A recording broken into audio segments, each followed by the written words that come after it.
You know what? Thank you guys for having this conversation, because what is happening around here is disturbing to me. What do you mean? There are so many questions I am getting all around the room. Mike Ryan and Chris Whittingham are sniffing around all the injury reports, trying to figure out what to do with the half point in today's Bengals-Dolphins game. And as they're doing this, Stugotz, and as you're berating me in the hallway in a way, I don't know that Stugotz has ever done this to me before. He's furious at me about what I just said, and he's here on behalf of Jim Cantore. I am. Dan, I am tired of people telling Jim Cantore how to do his job. He does his job the way he does his job, and he does it better than anyone else. Dare I say, he is the Michael Jordan of Weatherman. And if he wants to be out in the middle of the street showing you how powerful this hurricane is, God bless his soul, because that's what he's trying to do. Jim Cantore standing in the middle of a hurricane is the greatest thing on TV. And he is doing a service for everyone watching, so you know, so you can feel, so you can get an idea of what these cities were going through yesterday. Jim Cantore doesn't wait for the eye of the hurricane to come to him. He seeks out the eye of the hurricane, and he stands in the middle of it. That's what he does. Yeah. It's why he's the Michael Jordan of this. He fell down a couple times yesterday, got hit by a tree. He's fine. Maybe I just don't know a lot of Weatherman, but I didn't know who Jim Cantore was until this week. Exactly. Is that right? Is that true? I didn't know who he was until Tuesday. Yep. This is a household name. Well, but you have not. No, but all these people on social media, do we really still need to be doing this? Yes, Jim Cantore needs to be doing this. Yesterday was Jim's Super Bowl. There are a lot of good weatherman out there, though. Jessica is name them. You're not from Storm. Hey! It's 2022. Give some respect to the weather woman. You are not from places where weathermen or women would have famous names, because you haven't been tracking storms, right? That's something that happens somewhere else. Well, there are some famous weathermen in the New York, major news. Enough with New York. Broadcast but not this one. Okay, regardless. Well, Storm Field is who you're talking about. Well, I also should it's say, name. New York and New Jersey famously hit by one of the biggest storms of the last century, 10 years ago. And you know who was in the middle of it? Jim Cantore. I'm just saying, this isn't exclusively Florida. South Carolina and Georgia and North Carolina are about to get slammed with this thing too. I would just expect someone who's been following major weather events to know who Jim Cantore. I follow them myself, Jim Cantore. though. I look at my own radar, and I do my own weather manning. Really? Not that this is Lethal Weapon and we're comparing scars, but Superstorm Sandy was super destructive. But in terms of big, it wasn't it was half as powerful as what just hit Florida. Yeah, we don't need to do that was an biggest infrastructure storm. It caused massive devastation, displaced thousands of people. I'm saying that there are storms in other places in Florida. Agreed. We were talking about. I'm not comparing it to other storms. Okay. Regardless, Dan likes to play the Miami. If you're not in Miami, you don't know what a weatherman is game. And I'm just saying there's other places in the country, Dan, where weatherman come into play. What was the game? You didn't know Jim Cantore, and he's the Michael Jordan of weatherman. Exactly. Well said, Mike.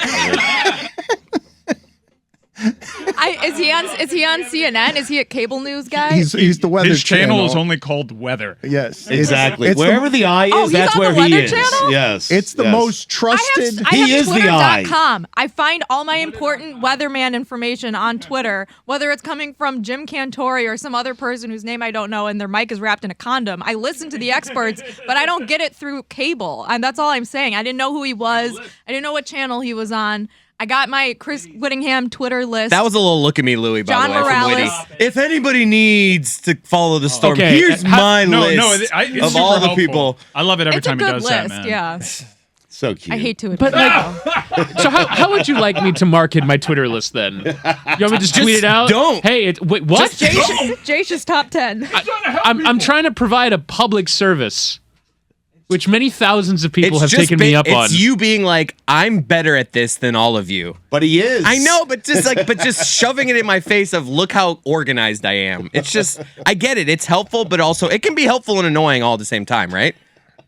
Yeah, I think that describes Whittingham pretty well. Put it on the poll at LeBatardShow. Is helpful but annoying something that describes Whittingham pretty well, actually? And also put on the poll, is Jim Cantore a famous name?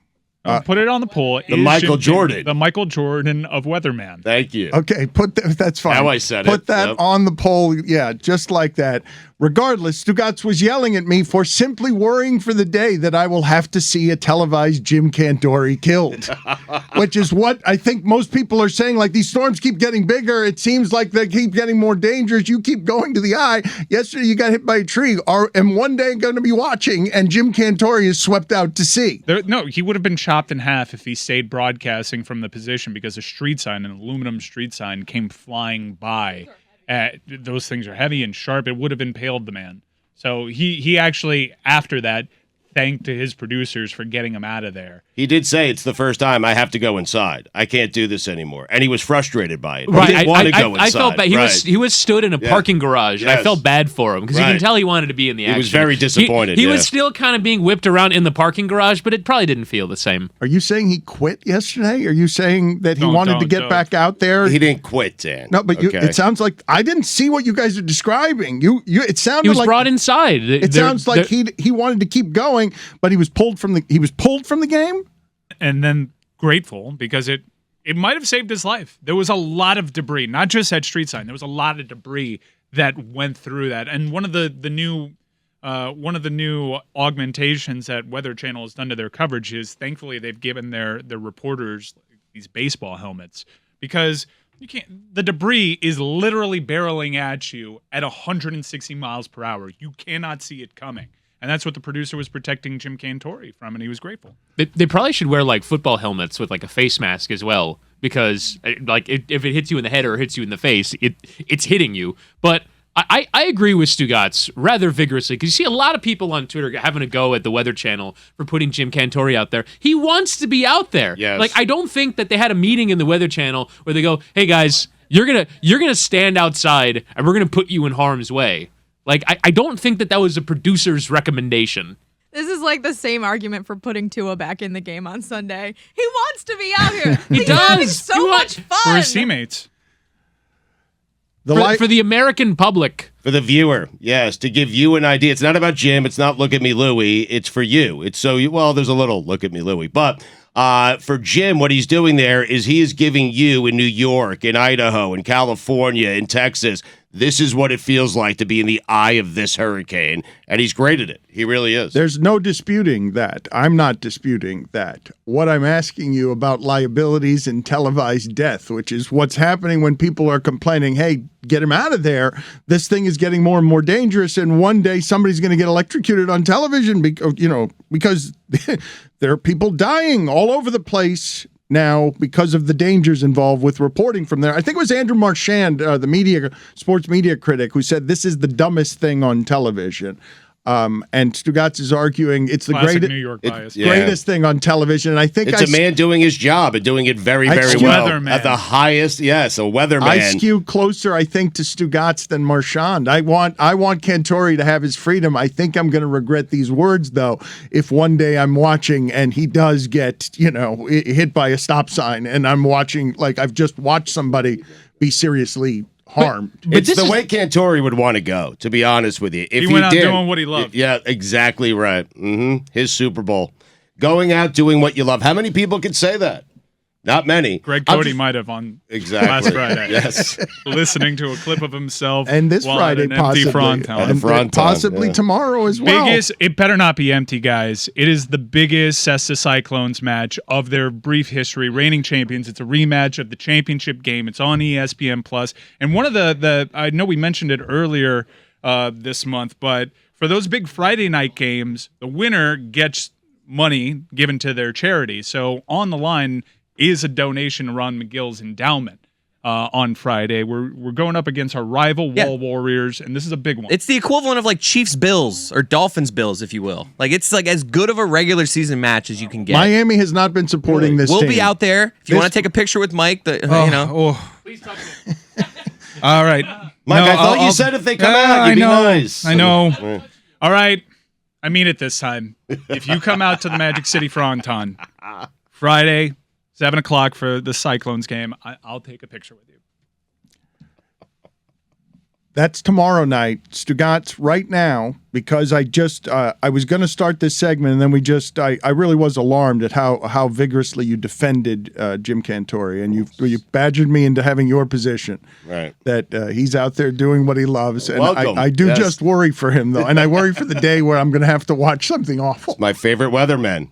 I do think this is a source of genuine tension, though, because there are some people who cover weather and cover hurricanes that view it as some sort of scientific marvel, right? That it's this, in some ways, a beautiful thing. That, you know, the world creates this thing and we have to deal with it. And they want to be in the middle of it. And there's this guy who's like in his car and he wants to be as close to it as possible to get like a reading of the air pressure. Like Helen Hunt and Bill Paxton. You've never seen the tornado skip that house and skip this house and come after you. I can't believe that from yesterday. Roy yesterday I can't- quoting it's- Twister. It's one of the most amazing things that's ever happened on this show. It was a teammate yesterday. thing. Roy, because a tornado landed close to his house and flipped over some airplanes, Roy quoted tornado knowledge as if it was his own when he was just quoting, I think, Bill Paxton or Helen It was Hunt Helen Hunt's line. in Twister. I knew I heard it somewhere.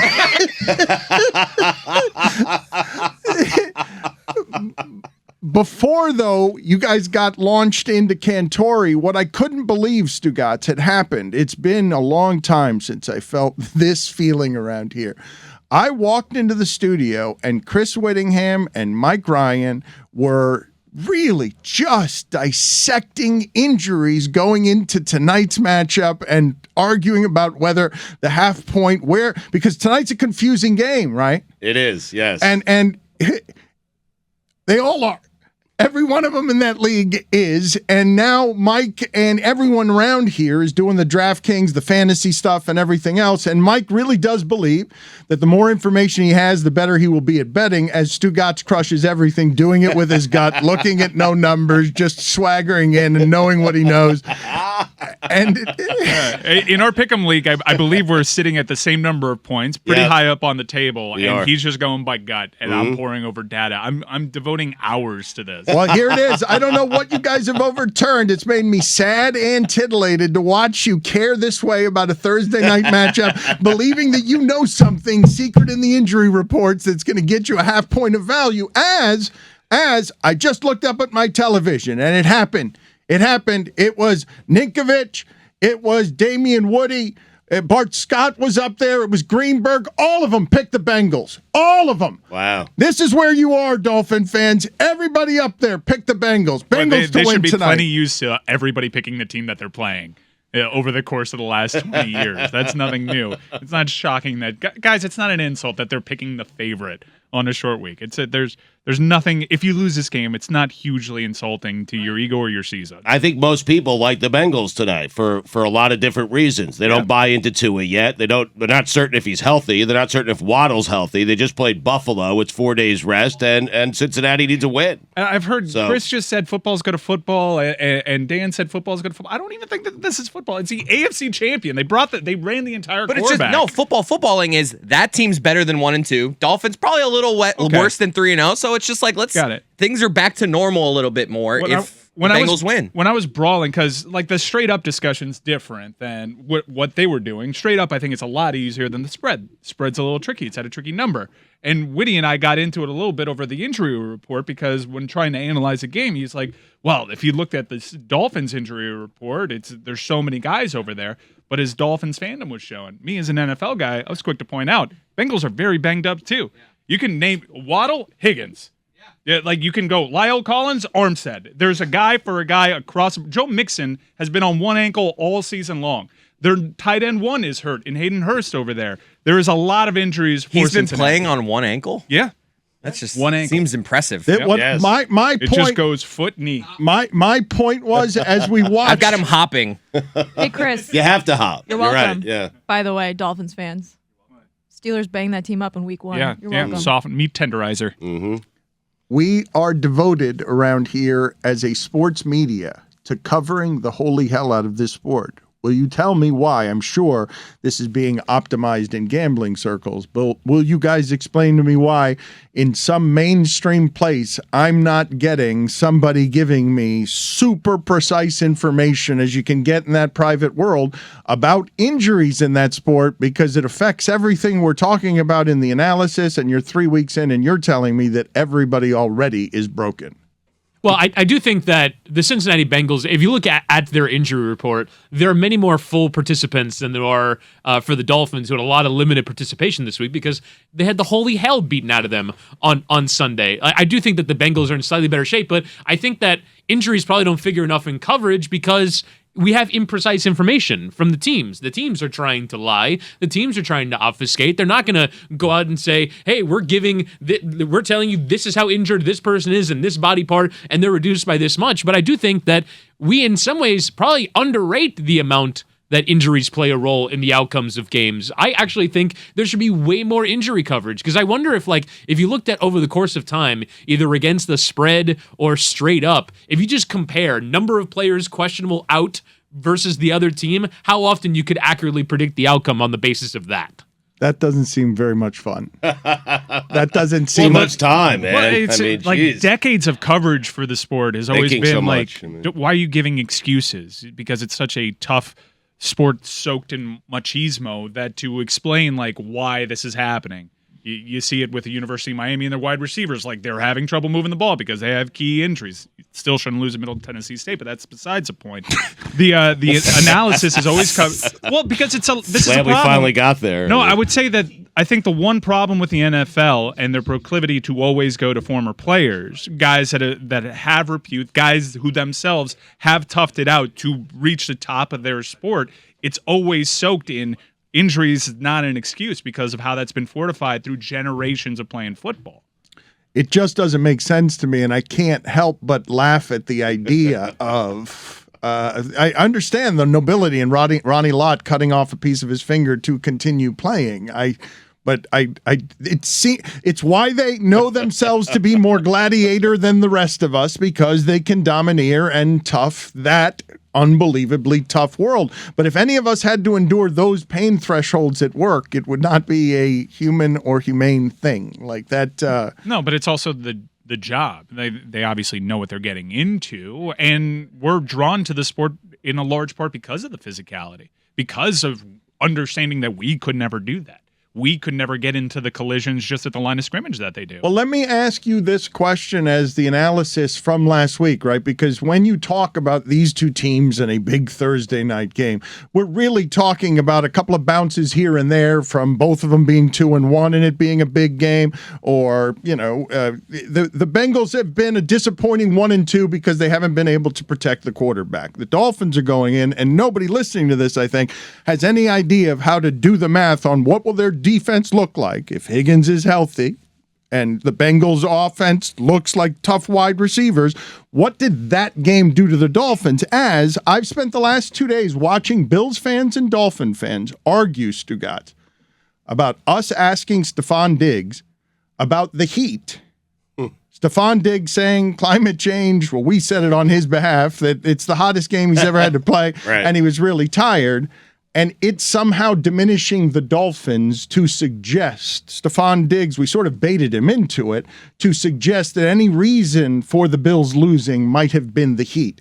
Do any of us have a way of doing the analysis of what a team looks like 3 days after playing defense for 40 minutes against Stephon Diggs needing full body cramps, 2 IVs? That's why I'm on Bengals tonight. I just think it was emotionally and physically draining. The defense essentially played 2 full football games in 105-degree temperature, and I think it's with the travel day mixed in, one fewer true practice. Yesterday was a walkthrough. The Tua injury. I mean, there's just, whatever it is, Mike. Also, Cincinnati's not a bad football team, But Mike, their offense has not been great, and the Dolphins' defense has been very good. Mike, Their you've been betting offense against Cincinnati all year. You have said, but I was on them last week. You were saying since last year, because of the randomness of football and because of how easy it would have been the Colts to be in the Super Bowl instead of the Bengals, because they were the same kind of team. And the Bengals got a few bounces. Got Ryan Tannehill, thankfully. In the playoffs, and they get to whatever it is, the 10-6 is that you expected a regression from, and then they come out the first 3 weeks of the season and they cannot protect Burrow. They against the Jets and against everybody else. The Steelers and the Cowboys too. They scored 20 against the Steelers, 17 against the Cowboys. I was on the Pro Football Focus podcast. That's not Look at Me, Louie, but they say Monson and Steve Palazzolo did point out that you had a banged up offensive line that was bad to begin with. Yeah, they put Lyle Collins out there, but he hasn't necessarily been fully available for them. And they went up against the two best pass rushers in the league in TJ Watt and Micah Parsons. And also, on top of that, the coverages are the ones that historically have given Joe Burrow problems. There's a lot of internet conjecture about Joe Burrow versus a cover 2. Miami doesn't play a lot of cover 2, so this is a really good matchup for those wide receivers to be one-on-one. And one-on-one, Higgins, Chase, Boyd, they can win individual matchups. I don't care how good Xavier Howard is. Why is that not our gambling segment? Why right that there? Is, why that is, no, but why the thing is, I can pour myself into this. I could tell you every reason why Cincinnati that's right. should win this no, one. that's right. And you'll and be then wrong. I could be that's wrong. correct, because football, taking the Dolphins. and football, like Right. that's when I say football. When I say football is football, it's just a home team. A home team playing on a Thursday night on short rest has an advantage. Period. When you look through all of those things, right? But here to hedge the bets. If I'm wrong on the Bengals, it means I'm actually more wrong on the Dolphins because I'm doing a lot of that here too. If they somehow overcome, then the Dolphins are even somehow better than I hold. I would hold them in even higher regard than I hold them right now. Let's do it right now. Where's your Thunder? Where's your Thunder Thursday? Let's do it right now. The parlay where you bet some overs, and it's gonna be a hater Dolphin bet. This show is gonna seem to be anti-Tua against Tuanon when you bet a parlay that ties up all the Burrow overs, all the Chase overs, all the Bengals winning big. We unveil our Thunderous Thursday again next.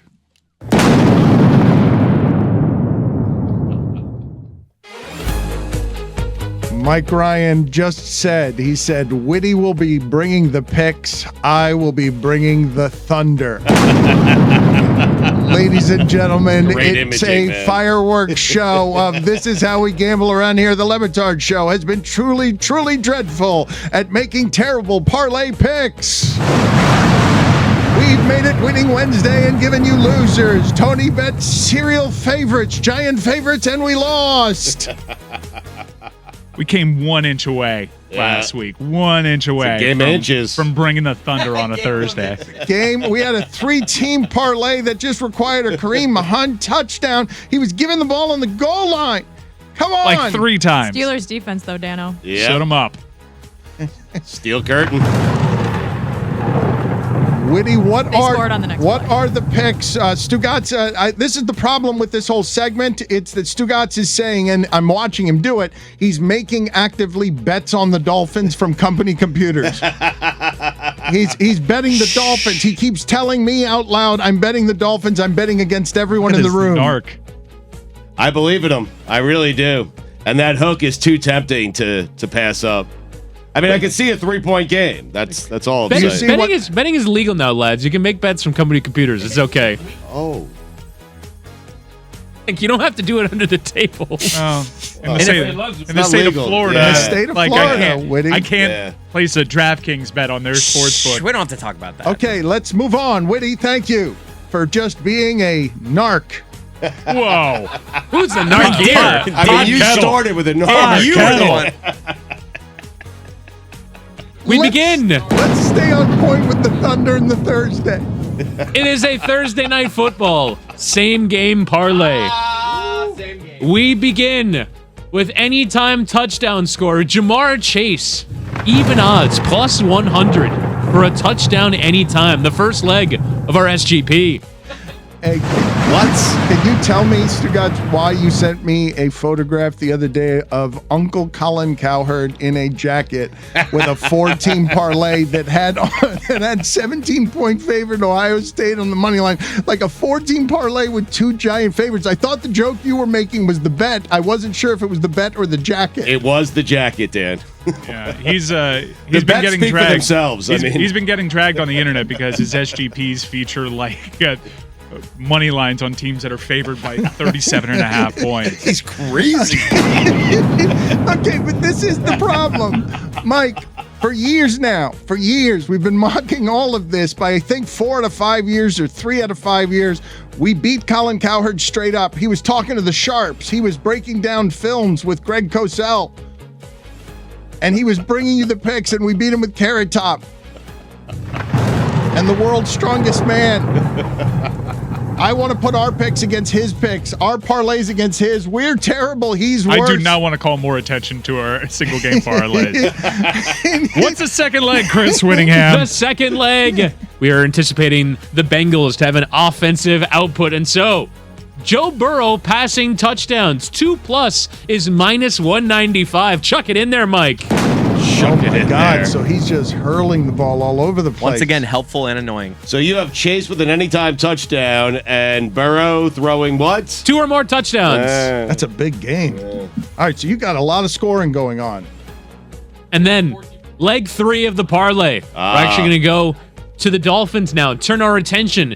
We think Tyreek Hill might be a little undervalued. Over 59.5 yards is -205. Throw it in there. So again, a 3-leg SGP, courtesy of our friends at DraftKings Sportsbook. Jamar Chase, anytime touchdown scorer. Joe Burrow, 2 or more passing touchdowns. Tyreek Hill, over 59.5 yards. Comes out to +235. Get a little boost as well. Mike? Yeah, you get a 50% boost on top of that with the Thursday single game parlay promotion that DraftKings has. So, I mean, this has to win, right? Has to. Don't love our bet. Ever the critic. Can you dial down the happiness, by the way? I mean,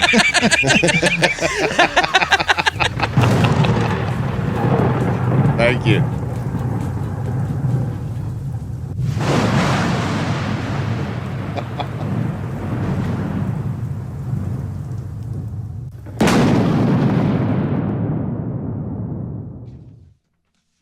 When you guys were at the Super Bowl, didn't Russell Wilson sign a piece of Subway bread? Yes. What do we do with it? I brought it home. Do you still have it, Tony? I brought it home and I gave it to Stugotz in a plastic bag. I got to see if Stu still has it. Yeah, we got to ask him. Here he Was is right here. was that the sandwich that's being advertised right now? the what is it, Dangerwich or something? Yeah. Stugotz, where is that bread right now? It's in my fridge. No, it's not. No, it is. Yeah. Someone gave it to me in a baggie. I put it in my fridge. You know that's probably appreciated in value, shockingly, a lot in the last 4 days. I should have kept it. I had no idea. No. Have you been following the Russell Wilson Subway ad drama? No, but tell me more. He's just getting made fun of because he made this incredibly awkward and bizarre Subway ad where he's talking to the camera and obviously no one's talking back and he's eating his sandwich and so it's getting He's like, hey, you ever done anything dangerous? Yeah. Ooh, that is dangerous. He's like reacting to nothing. I've done something like that. Yeah. It's getting stitched a lot on TikTok and now people are making it's one of those commercials and I hate these commercials where it's very unnecessarily quiet and like whispery. I hate when commercials whisper to me. Don't whisper. Why are you whispering? Use your normal indoor voice. Jess, because he's been, I guess you could accuse him of being bizarre on social media. Is this his strategy?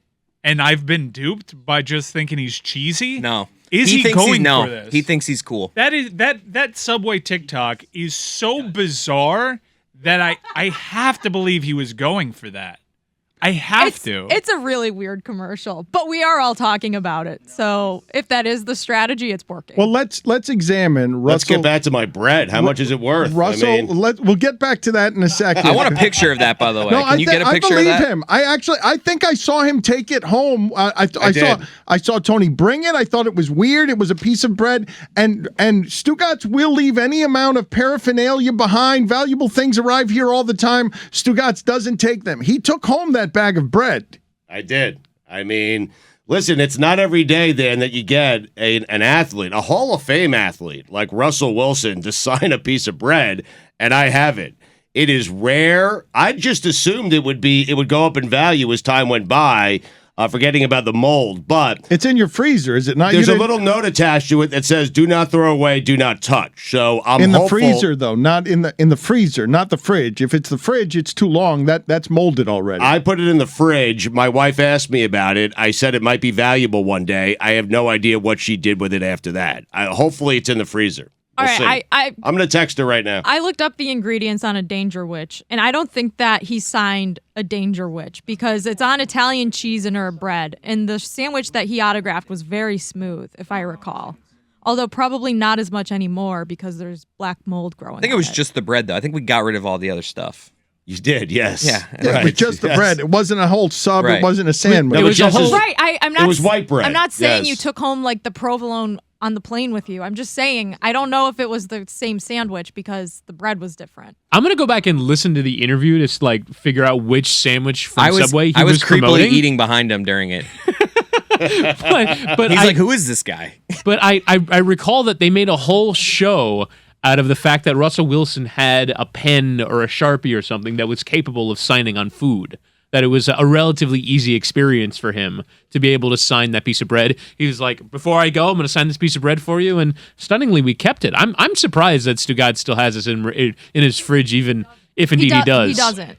Well, There's I'm no way concerned he now. does. No, I'm concerned because Dan is right. It needs to be in the freezer. I think it's already something that he tried to value but doesn't know how to keep bread alive, and so therefore, I mean, who knows? Okay, so it's dollars have been rotting in his fridge. It's the Stugotz life. But the thing that I wanted to get into with you guys, because I don't know as a brand, Mike Ryan just said, rather goofily, innocently, okay, how am I allowed to describe Russell Wilson's persona?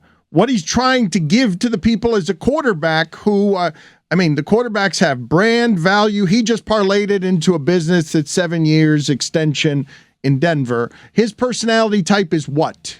He's cheesy. Cornball. Yeah. Alex Rodriguez. No, I'd I say think it's Dwight Howard.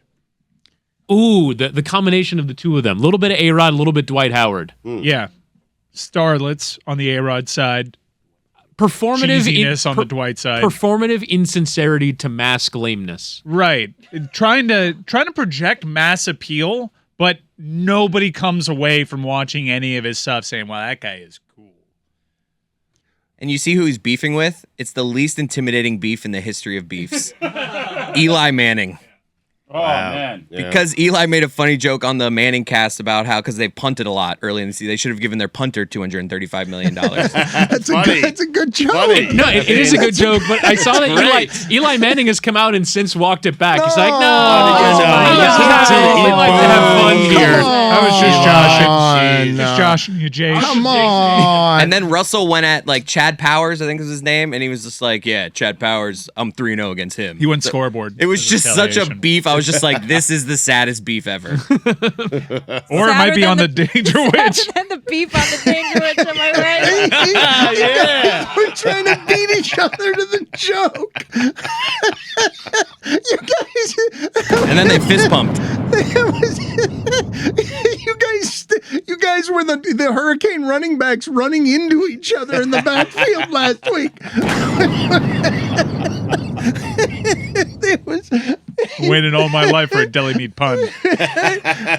but seriously, so Russell Wilson, what he's going to do with his brand and all the power is just sort of give off you guys just made a list of insincere and Yeah, that was and harsh. fraudy. He's and like, I said cornball. I just think he's just like, he thinks he's cool, and it comes off like as a guy trying to be cool.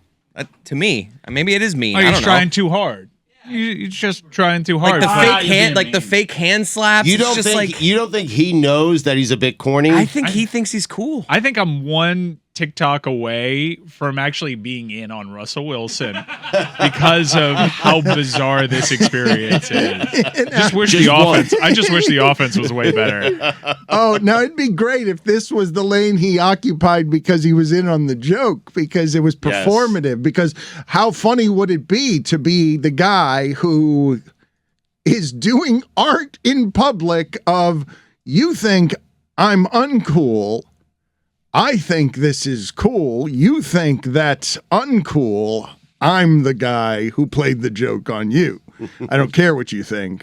That's got to be the pivot going on right now. But if he's as cheesy as I accuse, then he won't be able to pull it off. And then I'll just double down. Well, then on it'll my just be cheesy, growing- right? On my growing dislike for the Dangerous brand. But what is the word you use? Bizarre or what? It is, but it's a very bizarre experience digesting his content. And maybe a sandwich.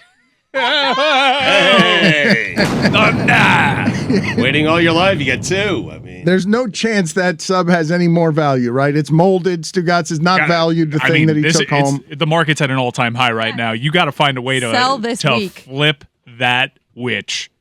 I listen. I texted Abby to see if the bread's still in the fridge. He hasn't responded yet, so I will keep you posted. I told her this could be very valuable one day. Not for the reasons you guys are pointing out, just because when does an athlete sign a piece of bread? I'm telling you right now, as much value as Aaron Judge's home run ball. Get out of here. I'm telling the market is at an all-time high. Are you kidding me? If you go to market right now No saying, way. I have gotta get on the this. most viral sandwich, You got to get the bread. autographed You need to get out of here. by the celebrity You need to endorsement. drive home immediately and go get the bread. Go gonna find the call her. I'm bread. gonna call her. Protect the bread. Well, Stu, we'll make a TikTok stitch, you and me, with the bread. It'll go viral. That's our in. I'm telling you, 100%. I'm going to set the floor Right. at $5,000. Okay. Untold riches. Yeah. In terms I'm of the calling bid that Abby you'll right get. now, just so everyone's clear. Sorry. Again, you guys You're and on the phone? How do you explain this to your wife? she's on the phone right now. I can hear her her on conversation. speaker. You Put might her want on to step speaker. out for You know a how to do second that? or talk to the producers if you No, can do just something. put her on speaker. Oh, now he's walked out of the We do it room. with Ron all the time on Mystery Crate. Put her on speaker. Do Why it did he Stugotz step on out? Mystery Crate. Oh, I because his wife's on the phone with somebody else. I don't know whether she's dealing with something or not, and he's just interrupted What her. could be more important than this? Nothing could possibly, obviously. But before we get to the bread and back to the value of the bread, as it relates to Russell Wilson, you guys just put him, I think, to people listening to this who like sports, in the worst category. That A-Rod and Dwight Howard is that category of, oh, we're in consensus on we don't agree much about anything emotionally about who these people actually are, but these people, we know we don't like them because it feels kind of fraudy. That's it. Is there a worse category than that? Like, you guys just put them in the worst category. Because even guys who are bad or misbehaviors, you can I think you're being very hyperbolic. Yes, there's the Deshaun Watson category. He's not even the worst NFL quarterback. But in terms of failing on trying to be cool, in terms of social capital, is a huge grievance. Still in the freezer. I need proof of life. I need a photo with today's I date. asked her to today's take a newspaper. picture of it and send it to me, please. I need That's what I today's said. newspaper in the photo. Because I told her it was very valuable. And so I could kind of hear a little tinge of doubt with Abby, like, oh my God, did I save it? Because he asked me to save it. Yeah. And now she's going to the do you freezer. think she might have thrown it out? Because she can't believe that the bread would have any I told her it's actual very value. valuable. I said, remember that guy I showed you hit that 61st home run last night? I said, it's as valuable as that ball. Yep. She said, I'm going to look for it. I'll take a picture. I'll send it to you. All right, do you have the picture? Well, she hasn't sent it All yet. right, Yeah. but you believe that you have this. I believe my wife. I do. Okay. Yes. All right. Well, Yes. look at you. Stugotz and Subway, both making bread.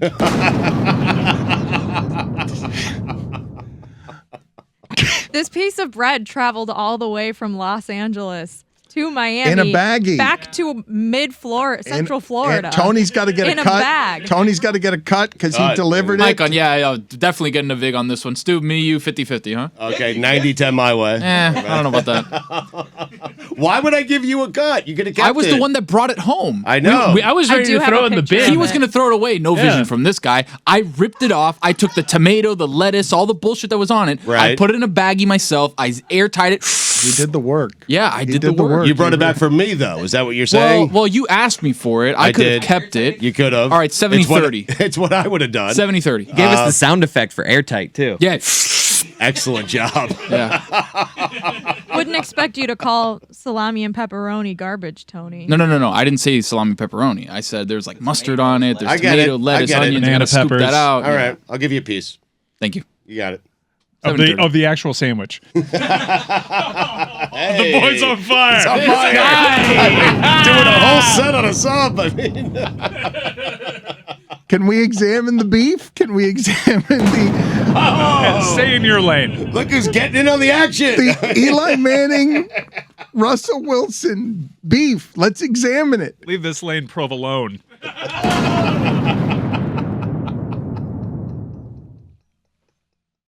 Mike Well, Schur. I actually have a little something for every single one of you today. So Really, a little something. Is that- huh? He didn't really didn't took- like the brushing teeth thing we did yesterday. Yeah. A-team, what up? BT missed out on that. Don't get me started. Okay, Jesus. no, we need to talk BT. about A-Team, B-Team because that is scandal in the office. Whittingham, I think, with his worst mistake to date as an executive producer, just a terrible job by Whittingham. Awful, Witty. Labeling us, although I like my team. Yeah, well, You have to go with neutral terms like red and blue, something Thank like you. that. No, I liked my team. I didn't like the name of my team. No, you're right. Oh yeah, putting together a plan for a hurricane, meaning we can't come in Yeah. the studio in 45 minutes. Yeah, no, I definitely should have Maybe- thought through every detail, including how we named our Maybe teams. give each team a name like a hurricane would be named. Right, exactly. I heard a little of this yesterday, and I was like, in my head, I was like, Witty, what are you doing? You're basically creating the Stanford prison experiment. You're like dividing people into two groups, one of which has a clear authoritative name and the other of which has a clear like sublimated to the other group name. Could have Thank just you. been, You're gonna tear the office apart. it could have been the Dan team and the Stu team. Yeah. Thank you for explaining that, Mike. The whole subligated thing. I am mortified to learn. I can't believe this is a thing that happened yesterday. And on behalf of Stugotz, Billy, and the Stugotz Army, I want to be on the other team too. I don't You want weren't the only Hold one. on a I second. mean, Was that I supposed don't to- Hey. did I say that out loud? Hey, oh my you don't wanna God. We'll be make on our team own A? team. I don't You should be on team A hole, Dan. want to be on team B.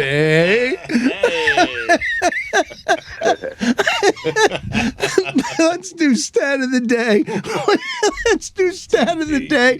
You guys are like a buddy respect. cop. Start of the day. They really are today. Sitcom. It is the start of the day. Start of the day. Start of the day. It is the start of the day.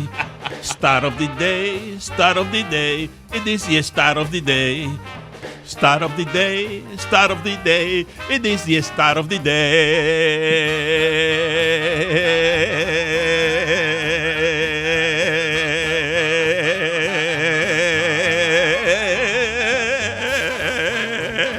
It is presented by ZipRecruiter. ZipRecruiter, the smartest way to hire. Folks, Tom Brady, quarterback for the Tampa Bay Buccaneers, of course, as you probably know, has the most wins among all active quarterbacks in the regular season and the postseason combined. He has won 280 football games. However, according to the way that Pro Football Reference defines game-winning drives, if you only counted games in which he has engineered a game-winning drive in the fourth quarter or overtime, he would have the 8th most wins of any active quarterback.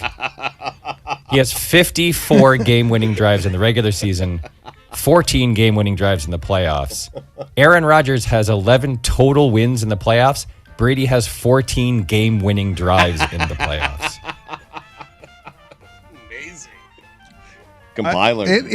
You love your numbers, Mike, and baseball has a way of distributing them in a way that allows us to measure players accurately. Tom Brady's winning is the greatest run of any kind of athletic conquering we've ever seen in sports by so many leaps and bounds that he's had a Hall of Fame career after a Hall of Fame career. He's had about 3 of them. Yeah, you could make the argument he's had 3 Hall of Fame careers. In that sport, because there's only 16 or now 17 games, it is the longevity and the excellence has combined to give him not only every record, but he has football records the way that like Cy Young has baseball records, where Cy Young won 511 games and no one will come within 60% of that for the rest of time, you know? And that's what Brady is. Like it's so bananas. It's so many standard deviations better than the next person But as you in get every one of these categories. as you remove yourself from generations, right? As players talk this season about whether or not they're going to wear the number of Bill Russell, and we measured winning a certain way back then when Bill Russell was the greatest winner. Do you know how hard it's going to be to explain Brady 60 years from now to people?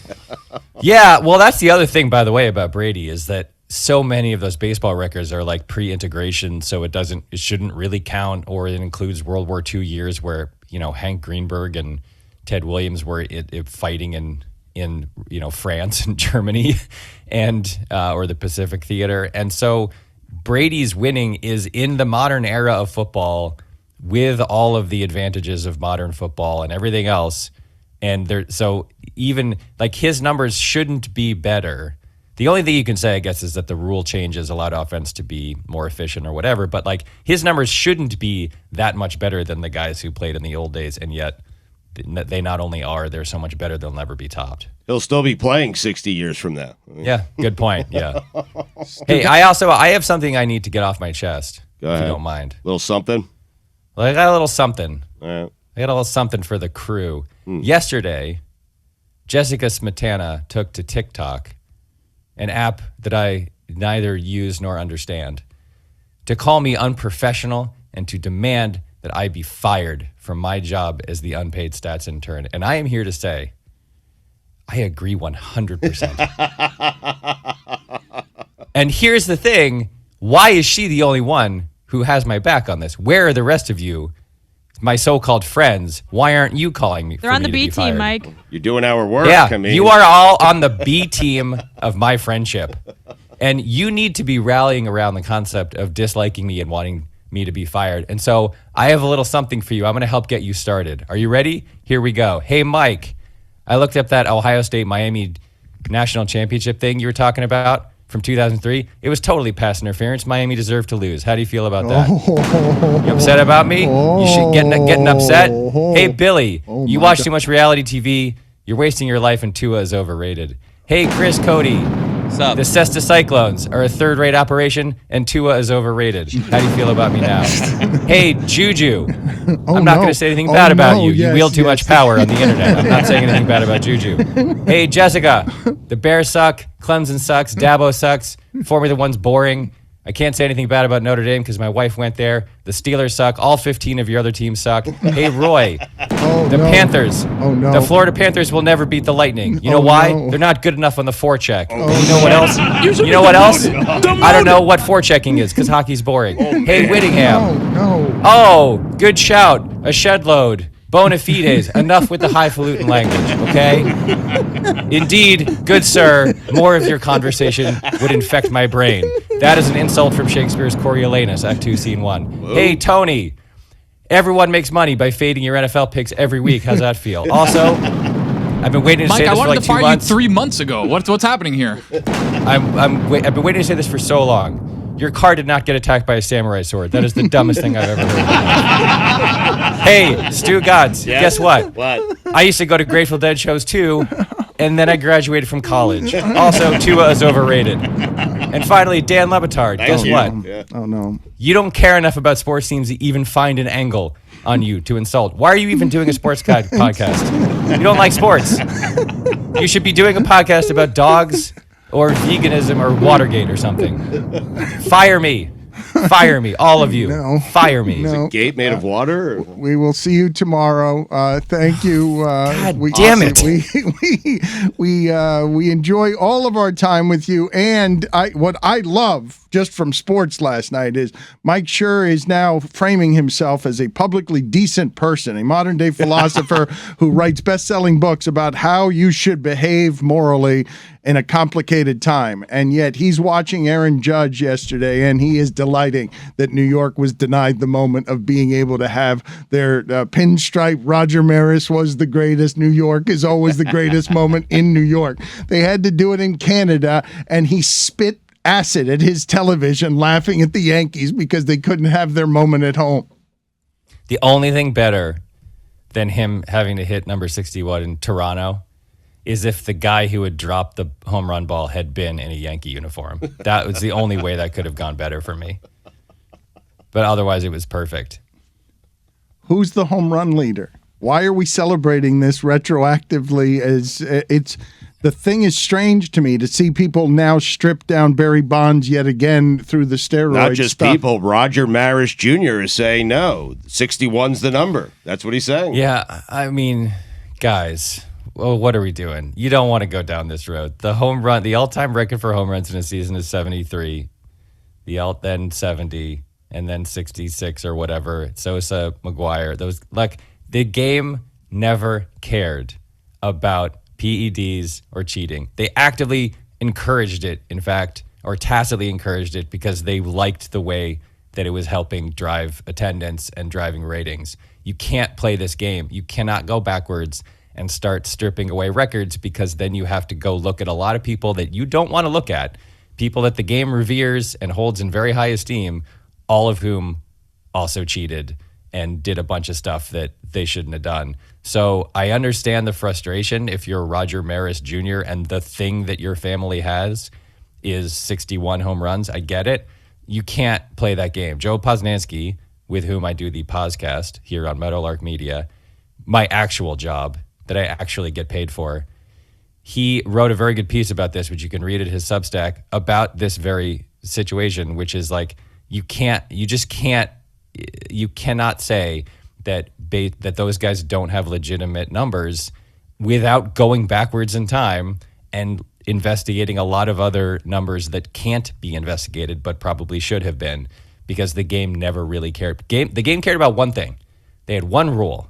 The one rule was you can't bet on baseball. That's why Pete Rose broke that one rule and he was banned for life, because that's the only rule they had and the only rule they cared about or enforced. So you just can't make that claim. It's not a good idea to make that claim, because there's a lot of guys who played the game that are among the most beloved figures in the history of the sport, who have admitted in their post-playing days to taking amphetamines and doing whatever else that they had to do, corking their bats and everything else. And so that's a non-starter as an argument as far as I'm concerned. Aaron Judge is having the greatest year. By the way, my stat of the day tomorrow will be about Aaron Judge. There's a little tease for you. Wow. A little tease he's having an incredible from the guy year. trying to get fired. A little tease. He'll be back tomorrow as he tries to get fired. Yes, he's having an incredible year. One of the greatest years of all time. That should be enough. We should all be fine with that. But you can't make the claim that he's like the, quote, real home run champ, end quote. I'd like to know, though, is that a popular opinion or an unpopular opinion? Are you espousing a liberal opinion in the right-wing church of baseball that we're celebrating with Roger Maris's kid today? When you say what you just said, I find it reasonable. It's agreeable to me, but the people still keeping Bonds out of the Hall of Fame, they wouldn't agree with you there, right? Yeah, I would say this is, if there's such a thing as a progressive argument versus a conservative argument. I think mine is the progressive argument, because the other side is espoused by traditionalists and people who like to pretend that baseball has always been a sanctified cathedral where people where there was a right way and a wrong way to play the game. It's the people who don't like it when bats are flipped and home run struts take a long time and stuff like that. And it tends to be the more conservative side of things. So yeah, I guess, I don't know. I think that there's a cadre of people who decided a long time ago that baseball was something very specific, that had very specific guidelines and rules and regulations and codes and unwritten rules and all that kind of crap. And that tends to be, not always, but tends to be the kind of person who likes to say that Roger Maris was actually the all-time home run leader because all of the other better years were tainted by something. And I disagree. I was as annoyed as anybody by the revelations that Sosa and McGuire and Bonds and everybody else were cheating. That sucks. But also, again, baseball players have been cheating since baseball was invented. There's a famous, Bill James wrote this thing about the Black Sox scandal, the famous Say It Ain't So Joe Black Sox scandal of 1919. And he pointed out in his book that he's dumbfounded and flabbergasted by the fact that was anything, because he points out that like there were 20 or 30 bribery cheating scandals in baseball before that one. Like there were people were constantly being found out to have taken bribe money to throw games and to cheat and do all sorts of stuff. And it just so happened that year the White Sox were very good. They were a very famous team. They were supposed to sweep the World Series. Instead, they got swept. That one was the tipping point that made baseball come in, hire Judge Kennesaw Mountain Landis, who was a terrible racist and a bad dude, to be the first commissioner. And he was the one who brought down the hammer on the 8 guys who cheated.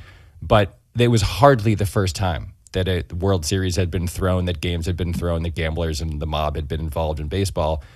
And that, to me, is like a sort of metaphor for this larger situation, which is that baseball players themselves were taking any manner of illegal substances every single year that baseball existed, all the way up through the expose of Barry Bonds and A-Rod and everybody else. And so, that's why you can't make the argument, is because there are guys in the Hall of Fame, very famous players in the Hall of Fame, who have admitted to taking illegal substances in order to play. So what do you do with that? Mike is look at him right now, look him in the face, and know that is the rebel spirit, the anarchy spirit all around the cathedrals. Look at him. Rebellious. According to his peers, dangerous because he is liberal in not protecting the integrity of the game. That we want to go back retroactively. Yet, do you realize that what the Maris is and the Yankees and everyone are doing with number 99, they are colluding to again take home runs away from Barry Bonds. You already blackballed him when the guy's OPS at 40. He was doing Brady things before Brady. His OPS at 40 was over 1,000, and you blackballed him. Yeah, again, my stat of the day tomorrow, since my attempts to be fired have once again not only failed, but been laughingly dismissed. Yeah, this is your longest appearance ever. Yeah. My stat tomorrow is about Aaron Judge and Barry Bonds together. There's another tease for you. All right, enough with the teases. Shorten it up, though. Get back over to the podcast. Thank you, Mike. Good talking to you. Oh, wait, hold on a second. Wait, is that the key that Stugotz just pointed out, that I'm going on too long? If I go on super long, will that annoy everyone and eventually lead to me being fired? Certainly with baseball. I appreciate you doing that, Mike. I already tried to get you fired, so you got to win over everyone else. I appreciate you asking that question. Now, please, right now, continue for 19 minutes. Please, in the Calm app of meditation, give me 19 minutes of 90s players soothing for the audience. Begin now. It's an A-team thing. Glenn Allen Hill. Wow. Bruce Hurst. Gary DiSarcina, Bud Black, Julian Tavares, John Jaha, Pat Listach, Bob Wickman, Randy Velarde, Hensley Bam Bam Mullins. As Florida is under siege from storm, and as, America and democracy are under siege, our show, too, finds itself getting lashed by people because we're not doing it the way that you want us to do it. So we have gotten this. OMG in capital letters. Wow. You guys are really all over Tua's junk. Can't wait for the I told you so moment, because when it happens, you will get ridiculed daily. You are physically in Miami, but isolate the rest of the country when you do this crap. I had high hopes for this show and DraftKings, but the way you're going, this show won't grow the way you want, and you will lose your sponsorship. Got to do better, guys. Seriously. Is that guy? That's what's at stake tonight. If we didn't lose sponsorship dollars during the Miami Hurricanes 2018 season, we're not losing any sponsorship dollars over Tua. This is what's at stake tonight. It was quite a text from Witty, by the way. That's how he told us to come into work today.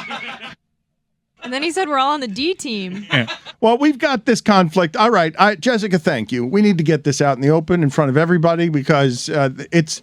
Yesterday we did a weird, disjointed show, and I don't know what the new normal is going to be. I don't know when Storm's going to. I don't know when the next one's going to be, or when we're going to have to do show on remote again. But you haven't talked to anybody. You don't know anything. I don't know anything. But yesterday, Chris Whittingham made what I believe is an egregious, suspendable management offense when he broke the team up into teams of A and B, and by naming them A and B, Chris Whittingham doomed us all to failure and just a total breach of leadership. That's not even where his mistake was. His mistake was putting the personnel on Team B that he did.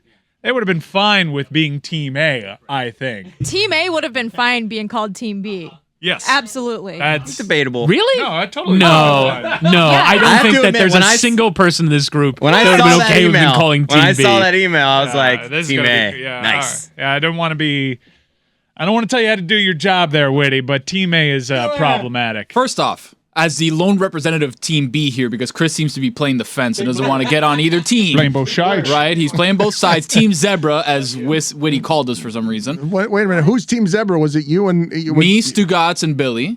Well, That why was Zebra? Wait. So we discussed this yesterday on our portion Thanks on for listening, the guys. on the Team B portion. I got halfway through. Clearly that you didn't We listen were to. talking Right, about clearly. a giant I was TV gonna- for 30 minutes. I was going to listen It was to a giant TV, though. I was going to listen to it, but then I just went on living my life. So we sort of, they had to go with me. I was like, so I said, should we have separated into like zoo animals or something like that? Like, should I have given us mascots or like the something, name yeah. of a sports team? So I said like Team Zebra against Team Alligator. So Team B is now Team Zebra.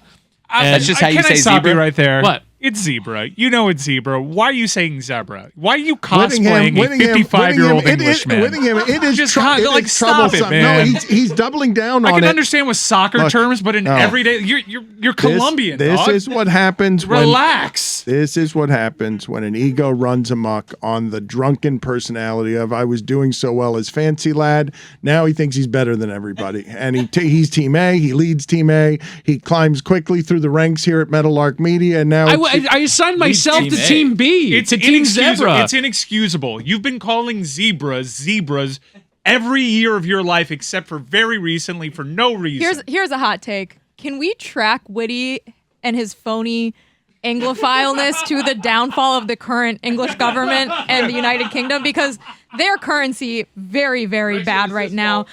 The economy is collapsing. The Queen has died. This has all happened since Chris Whittingham started pretending to be a British guy. You're Brian Kelly, dude. You're Brian Family. Kelly. it's so Yeah. fraudulent. You were here earlier calling someone Dwight Howard and A-Rod fraudulent. You're playing British and you're Colombian. You're 100% Colombian. I do have a last name that we believe is traced back to Wales. Oh, stop Which it. I believe, last time I stop. checked, is in the United Kingdom. Stop. You're from Miramar. Hialeah, get it right. He is so Hispanic. It's called games in Spanish. Shut up. You need to stop. You have like 9 phrases that it's now. We don't get anything universal around here. It's like stop flogging us with this, and then you double down.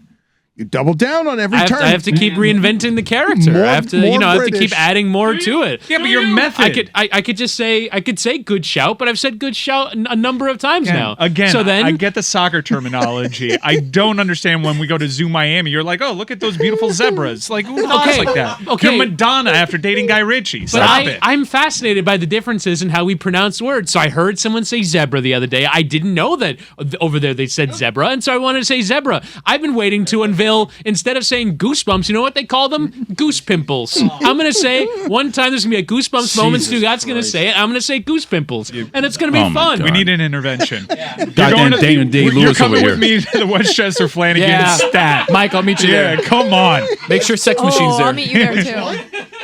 This isn't even the egregious. Like, we're all ganging up on him for the wrong thing. The thing that he did poorly was name the teams A and B when he knows that the people in the B group, Stugotz and Billy, would use that to foment. Yeah, they said Dissent. fired Yeah, everybody. They'll never miss an opportunity to foment dissent.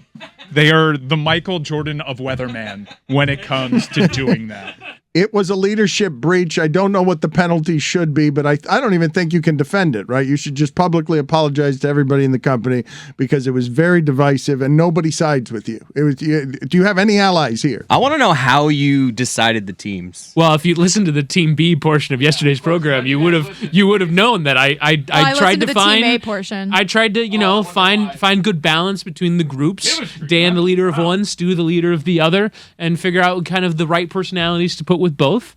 And so I came up with Team A and Team B. I thought by putting myself in Team B, Look at me, like we get it there. Like, I am below. I'm beneath LU. Hold on, Team B representative here. What we did is we realized what happened, right? Witty put everybody in Team A and then decided to be a spy on Team B to see what we were going to do if it was just me, Billy, and Stugotz. He's like, I'm going to be here to make This is sure where that it everybody's backfired following on the him. You were rules. the babysitter. It's why it backfired. You were there. He didn't How trust many, us. how many times during the segment were you guys rolling and he kind of got involved? Couple with, times. Guys, we should Especially bring with this back. Zencaster. The guy was on Zencaster for 45 minutes Wow. before we could do a show. It was Hold crazy. on, Dropped like Whittingham. 77 times. Are you telling Whittingham in trying to lead by subjugating the self?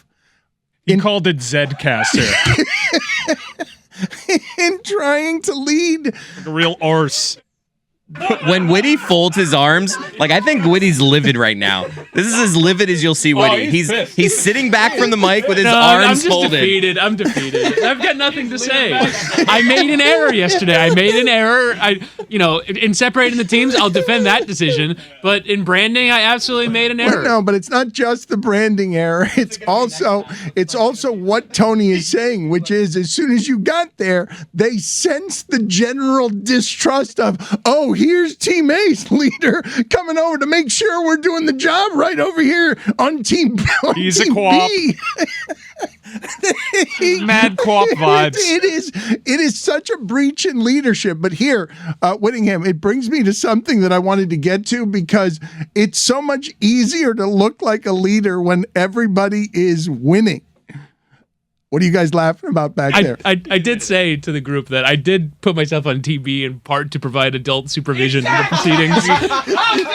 In Witty's He ordered the code Z. But in Witty's defense, imagine if the teams were just Witty was on A and I was on B. Like imagine if we made that trade, B would have been a shit show.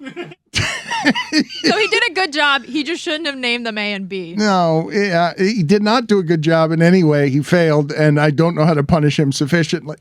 The show was great, though, and it got out. Maybe not promptly, but it got out. But my point, he tried to do all the good things in leadership, and he failed spectacularly because he hadn't accounted for one thing or two. And I ask you, now as we've seen... Which is just Stu and Billy are going to Stu and Billy. That's right. But if Stu and Billy are not Stu and Billy, but instead are Brady and Gronk, and Brady and Gronk leave, and all of a sudden 2 years later you're left with Belichick and these press conferences that are so much less cute when you're doing it from the back. When you're on the bottom of the division, you've got Mike Ryan was convinced, telling me the other day, the Jets have more talent than the Patriots. The Patriots are the bottom of the division in terms of talent. Mac Jones is not Tom Brady. I would not want the job in that city of being the guy who replaces Tom Brady. I wouldn't wish that on anybody.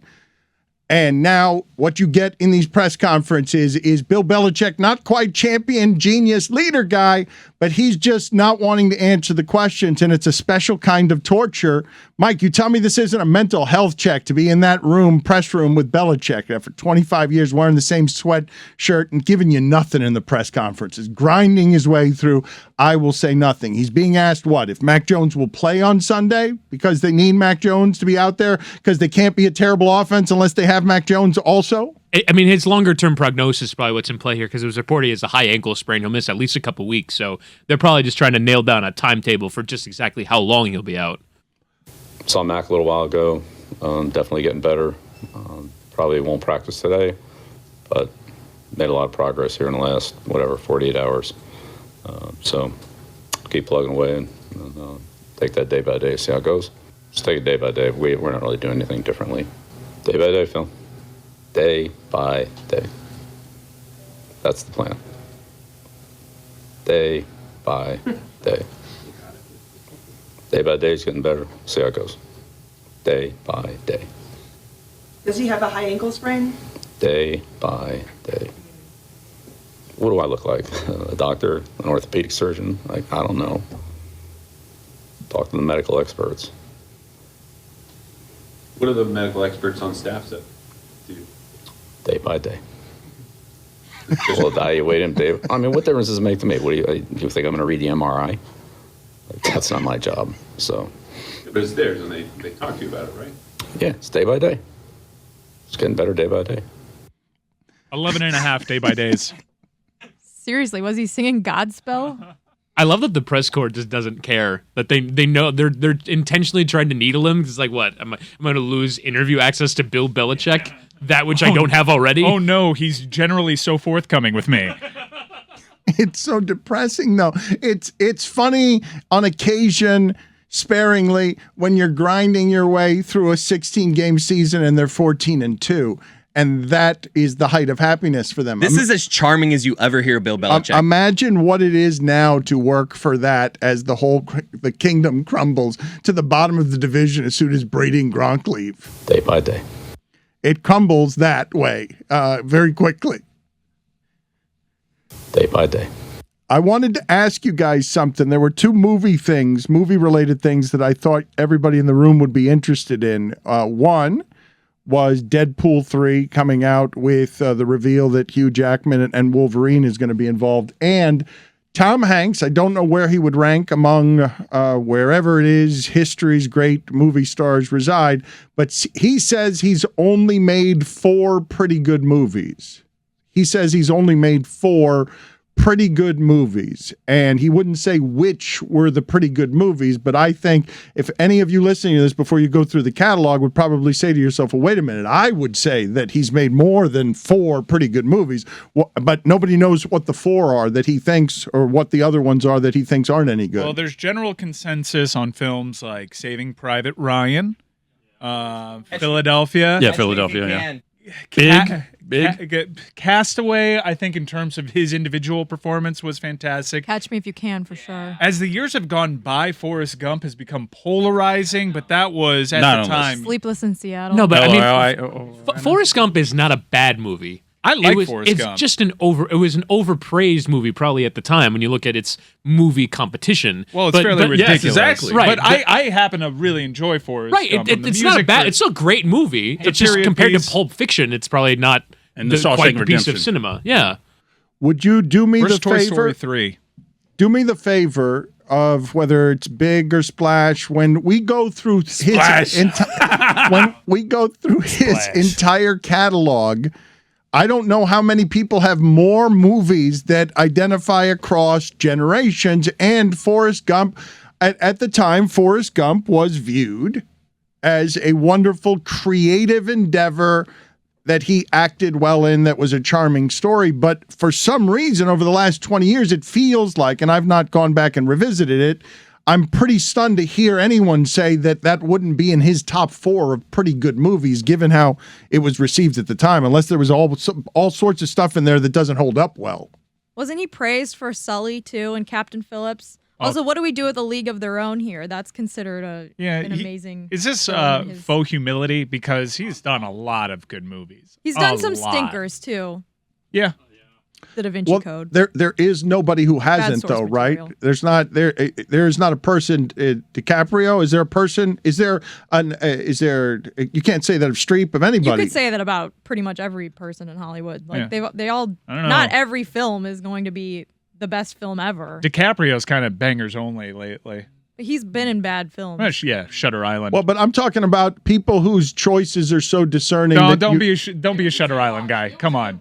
Don't be a Shutter Island guy. Tony, don't be a Shutter Island Mike, guy. it was a good watch. No, don't tell me you weren't impressed for... No, there's a reason That's why... a movie that you think is sick when you're 17. Okay. No offense, Tony. Wow, she just called you basic AF. Wow, she did. did. She really of course, did. teammate looking down on TB again. Wow. What can you do? Wow. This is, see the Two problem. Americas. The divisions, there's 3 Americas. Whittingham, Whittingham, do you see Actually, what you have before. done, Whittingham? You British Columbian fraud. So now he's Canadian?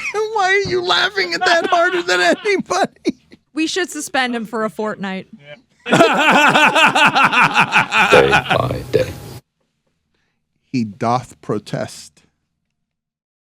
Jessica is going into the weekend, it sounds like, fearing that Aaron Judge might interfere with what is a pretty blissful viewing football Saturday weekend where she doesn't have to worry about Notre Dame. You blessed relief in Notre Dame bye weeks? How do Notre Dame bye weeks feel to you during the season? Alpha win, yeah, it's great. Usually they're later in the season, so that's when I carve my Halloween pumpkin, but it's still September. That thing's going to rot by Halloween if I carve it this weekend. So unfortunately, not my usual bye-week tradition, Dan. Chris Cody, why were you laughing at her carving a pumpkin? Is that a big process that needs a whole weekend carved out? No, it needs a Saturday. And if I'm watching whole Saturday? a 4-hour-long football Seems like it'd be game- nice to carve a pumpkin while watching Notre Dame. Well, Well, did you not see how well she does it, though? It takes time. Thank you, Dan, for remembering. Also, yes, you're right. I'm going into this weekend very bitterly angry about the cut-ins from last weekend. Now that he's tied the record, right? 61 was just to tie it. Are they going to cut in to have him break it? What? Like, I don't trust any of these networks anymore. Jessica, I'm not kidding you when I tell you this week, to hear you don't understand what a paradigm shift that is as a viewing experience to have cut-ins objected to, and you're right. because you don't want baseball infecting your high-scoring ACC game between Wake Forest and Clemson, or all the crazy shit that was happening in the Auburn game. You don't want it interrupted by old-timey baseball people with their pinstripe nostalgia. I saw some blue check tweeting about, college football fans complaining about Aaron Judge interrupting their unranked sports game. It was a ranked game and an unranked game, but it was mostly over the ranked game. Get out of here with that. If I don't want to watch baseball, don't criticize me for not wanting to watch baseball. I'll criticize you for wanting to watch baseball while I'm watching college football. It just would never happen if it were a Seattle Mariner chasing Maris. Never would have happened. I just like that baseball is trying to shame you. Are you accusing Jimmy Pitaro, who runs the network and loves the Yankees, is an unabashed Yankee fan, loves having Jeter around, is Yankee? It's irrefutable that the force-fed national interest in it is Times Squared because he's a New York Yankee. It truly is. There was no discussion of this when, I mean, there was some, but when Giancarlo Stanton was chasing this, well, they weren't doing it for Pujols, were they? Or were they doing cut-ins for Pujols? They weren't doing cut-ins. 700 feels like a cooler stat, too. It was, but that was like the domain of MLB Network, the Pujols cut-ins, right? It kind of lived on social media, where this one, it's a totally different audience. I mean, a Tobacco Road football game, they don't care about Aaron Judge's pursuit. No, but it is... like they might have in 2003, but this is how baseball has fallen in the American sports consciousness. I don't even think it's just that. It's like now I can just see it happen on Twitter 5 seconds later, Right. so I don't need the Whittingham, cut-in. I really do think this is past meeting present, and generations and cultures handing down sports are disoriented by no, man. If I tuned into if I wanted Yankee baseball, I'll go find it. I don't need to see the big historic moment. Baseball does that great. Everybody stop now. We're gonna genuflect, and they can't, as they try and reinvent the numbers here. They can't fix all the damage they did to the steroid numbers, and so this is a funny place to arrive. Well, I think if it's beyond just Jimmy Pitaro's a Yankee fan and this is a Yankee thing, if there's actually some thought being put behind, let's leverage the college football audience, let's help our broadcast partners in baseball create more stars, then I'm all for ESPN, if there's a strategy behind getting bigger numbers for their other rights, doing that, because they make stars better than any other entity when they put their storytelling behind it. So if it was really thought out that way, you're going to see huge ratings for the New York Yankees, and you can trace it back to those Aaron Judge cut-ins. But couldn't it be as simple though as it's allowed, right? If big powerful people can have their playthings, if you're going to take on the pressures that are being the president of ESPN, one of the most powerful people in sports, couldn't you choose whatever you want to do with that power? And if it's Yankees you care about, hey, there's a mandate from above. Our guy wants Yankees covered the way that his dad or his granddad would cover the Yankees, and this is the way the network's going to do it. Is he not allowed to decide for everybody? I think to place it on one person would be probably a bit much, but I do think that there's an apparatus, presumably, of older people that think that this is a national news story, that this is a national sporting event that the entire country will care about, and we are obligated as a news operation to put this in front of people, when I just don't think baseball is... We have one national sport left. It's the National Football League. And they don't have these sort of record-chasing moments that are really that noteworthy on a Sunday. But baseball is not a national sport. It's not a national news story in the same way that it was 20 years ago. And I also think, to Jessica's point, there is a whole channel dedicated to baseball now. People can go to that baseball dedicated channel. They can buy an extra innings package. Like, I think there's sort of this need that as a news entity, we must cover this major news story. And I think, yeah, there is a Northeast bias. There's probably even some more than that, a Yankee bias within executives making this decision. I mean, if football lent itself to what baseball does, which is baseball is such a marathon, and it's day in and day out. Football, it's just a fireworks display for 7 commercial-free hours. Mainly, that's a vast majority of their games. If football was evenly distributed day by day by day by day by day by day, you would actually see more of this national attention to it, where you would see cut-ins on ABC's The Bachelor potentially. Forgive my ignorance, because Jessica was raising the objection that I had not considered at all when she complained about the idea of a cut-in, which was the most normal thing as part of coverage back when baseball mattered like that. I don't know. I'm speaking ignorantly when I ask this question. Did we stop for Pujols and Cabrera? Because to stop for Aaron Judge and not those guys while doing this whole creative math on we're going to make this guy the new mythological hero who's the clean, real giant of the industry. Look at him, cartoonish in strength, and he's not on steroids. Like, to sell us that story, like that's some real myth making going on there. Like that, I wish somebody was orchestrated enough to pull all of that off that well. I mean, the fact that we don't even remember Dan. Does anyone even care? Right, for the Cabrera and Pujols stuff. What have you been saying about baseball for the last 15 years? They're struggling to make stars. And here you have basically a star that you would create in a lab with his size, strength, and he plays for that team. His gimmick, the robes, like he's so marketable that, yeah, you absolutely have to ride the hot hand a little bit if you're ESPN and you want to drive audience. And talking it out with you guys, I actually think it was a pretty smart move on ESPN's part. Instead of just being the hipster that just wants to hate on the Yankees, there could be a method to it, and that sport absolutely needs a superstar. Yes, it was on my timeline. Ohtani's the only other baseball player that occupies my timeline that much. And I if Ohtani is pitching to Aaron Judge, I want to see it. The baseball could use more of that. You know who my superstars are? Sam Hartman. DJ Uiagalelei. And he is not a superstar. I've watched him play. That's not a superstar. He played really well on Saturday. But infinitely more people care. Infinite is probably way too strong, but way more people care in this country about what happens in a Clemson-Wake Forest game than what happens in a given Yankee game.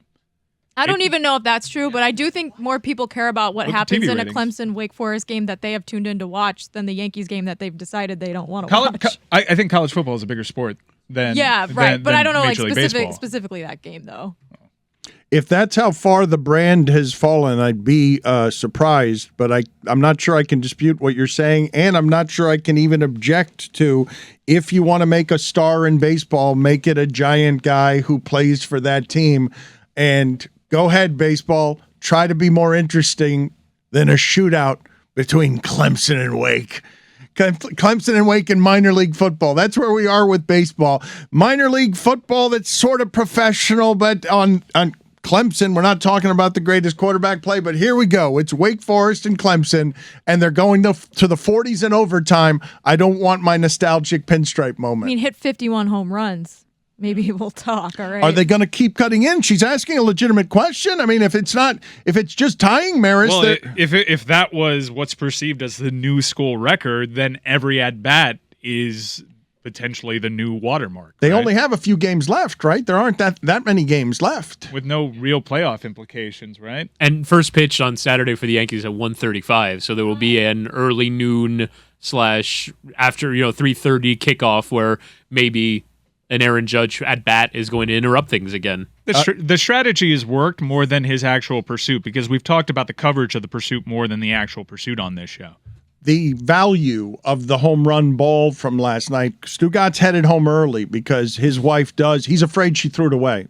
He's afraid. Stugotz is headed right now to find out. We're going to have, please do not let me forget. He might not let me forget because he left here upset because Abby couldn't tell him for sure that she had put that bread in the freezer. She thought it was stupid for him to have this bread. If I may, he contrived the whole thing to leave early. He stepped out to make that phone call. That is shady right there. He's always been pretty good about making Abby content. I told him directly, put it on speaker. He still got up. I think he faked the phone call.